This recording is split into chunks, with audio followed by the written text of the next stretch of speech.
Well, hello everybody. I'm at this restaurant. It's a real bummer because this restaurant was basically taken from another restaurant years ago, maybe 15 years ago, and used as an office headquarters.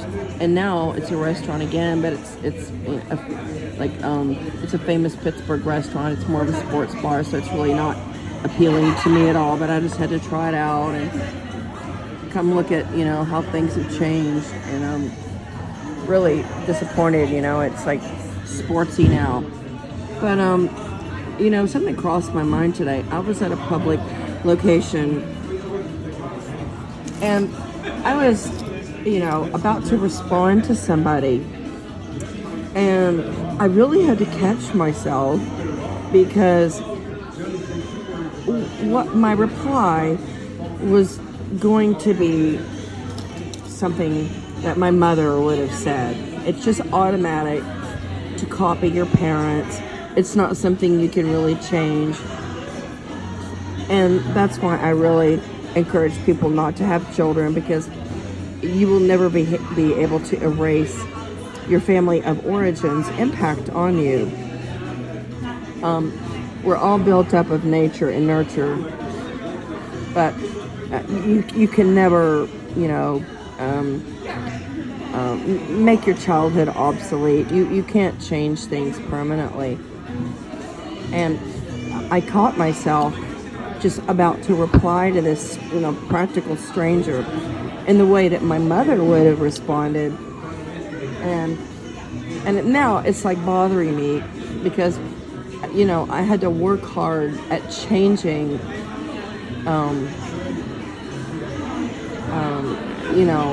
my reply, my communications, and that takes a lot of work.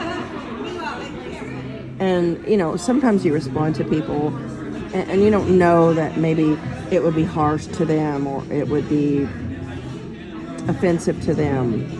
But a lot of things that my mom did were offensive, and it takes a lifetime to overcome and rework and manage and recorrect or correct yourself.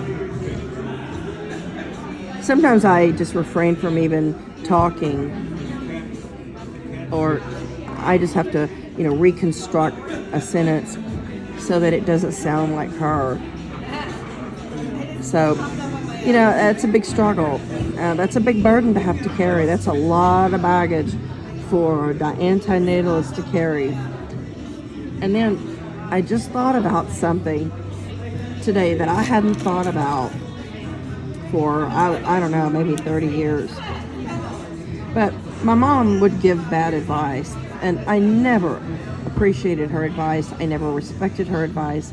But one thing she used to tell me as a girl was that when you go to the bathroom, stand on the toilet seat so that you won't,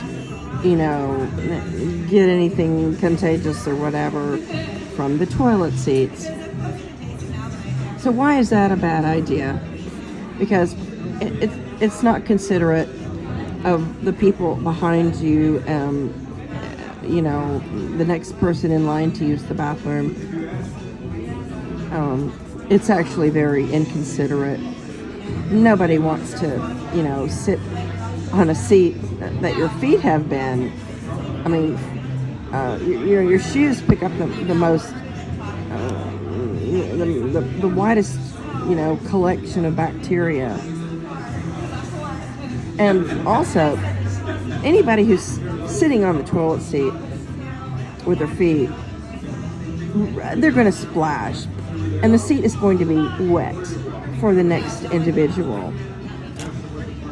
So, I had to change a lot of things. I had to, raise myself in many respects.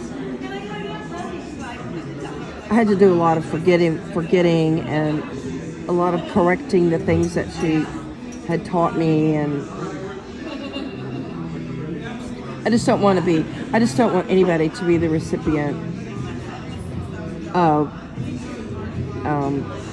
the behavior that she yielded me.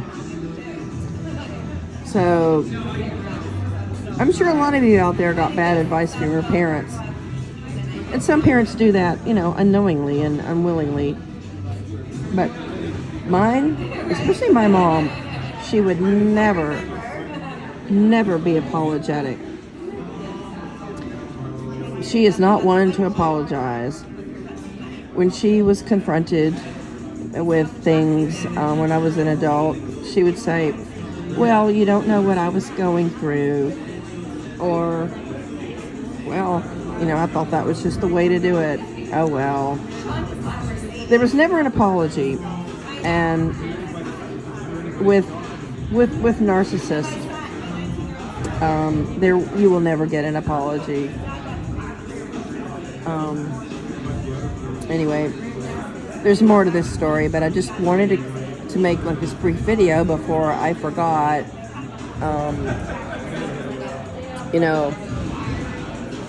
Some of the things that she had done that really impacted me. So I guess I'm just venting, but the only way you can correct your past experiences and your own experience in life, the only way to correct and prevent anything from happening to your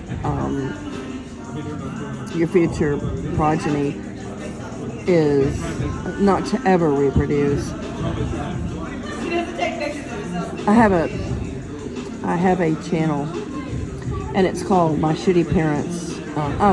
It's a Facebook group, not a channel, and it's full of parents, and it's parents that had shitty parents that went on to have children. And although they think that they may be doing things differently, they're still crucifying their children by having them and by raising them. And some people do the complete opposite. Like if a person was stingy and narcissistic and unloving and criticizing, like my mother, sometimes those people go on to have kids who, they're helicopter parents, or they're, extremely doting, they're extremely forgiving, and, that's the opposite, but that's also not, a correct way to raise a child.